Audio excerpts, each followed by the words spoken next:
Hello and welcome back to the Espresso Insiders podcast.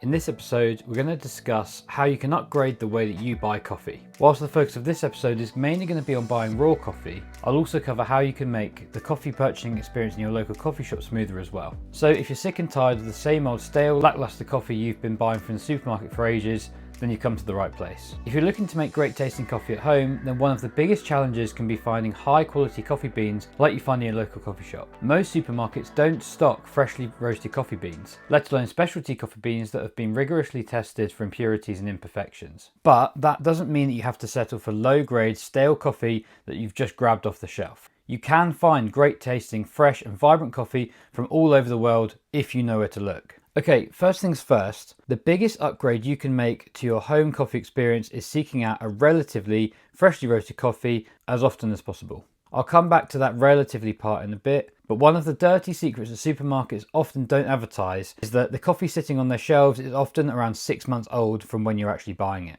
Now, coffee isn't really seen as a perishable good in the same way as apples or bananas, for example, in that it's perfectly safe to consume after that 6 month to a year period of time, especially given modern shipping, logistics and storage solutions. But the one thing you really do lose out on if you're buying this sort of commodity grade coffee is flavour intensity. Over time, coffee flavour will slowly dissipate into thin air, especially if you're buying pre-ground coffee rather than whole beans. This is why seeking out freshly roasted whole coffee beans from an online store, your local coffee house, or even a roastery if you live near one will be the biggest upgrade you'll make to your home coffee brewing experience by far. I'd recommend searching for an online coffee subscription as your first port of call, as you can often find out a lot more about the beans you're buying and what they have to offer, which will also help you learn about your own personal preferences. Then, when you're next visiting your local coffee shop, or if you're lucky enough to live near a coffee roastery, stop by and chat to a member of staff. If you have your own Burr coffee grinder at home, then definitely put this to use and aim to buy some whole coffee beans as the freshness will be preserved for longer.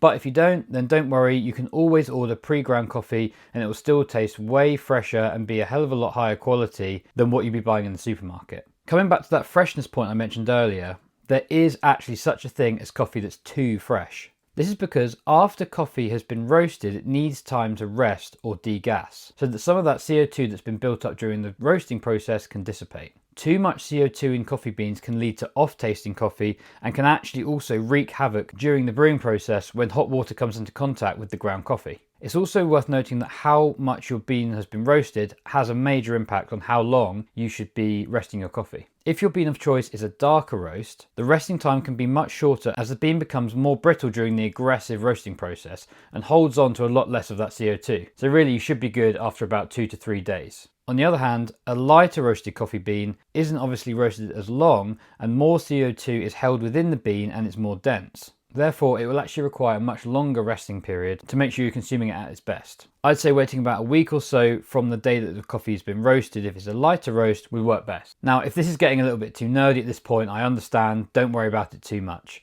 Basically, if you want to get the most out of your freshly roasted coffee beans, then just make sure not to brew it on the same day. Leave it a good 2 or 3 days at a minimum and you should be fine. Whilst we're on the topic of maintaining coffee freshness, I want to just touch on storing coffee beans in the right way. If you're going to this effort to get freshly roasted coffee beans, you want to make sure you store them in a cool, dark place, as this will massively reduce the staling process over time. If you leave your coffee in a warm, light environment, you'll definitely increase the rate at which those coffee aromas dissipate out of the bean, so definitely take note of that.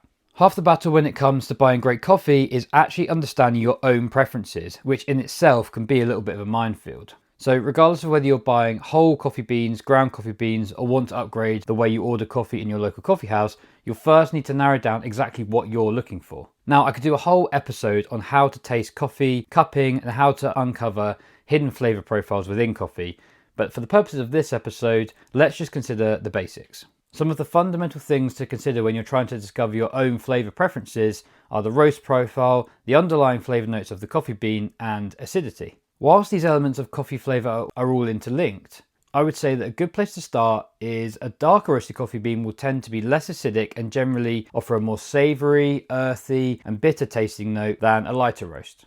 Coffee beans that have particularly fruity, floral, or tasting notes that tend to be more delicate tend to be roasted on the lighter side to preserve more of those underlying flavours. They also tend to be more acidic, and that is something to consider as well when we talk about the roast profile. And if you suffer from acid reflux or generally don't get on with acidic foods, then be aware of this as well. Anyway, getting back to the process of buying better coffee, if you tend to prefer your coffee to be dark, rich, earthy and smoky, then I definitely recommend going for a darker roast and look out for flavours and tasting notes such as chocolate, nuts, caramel, or maybe a bit of woodiness and potentially some stone fruits at a push.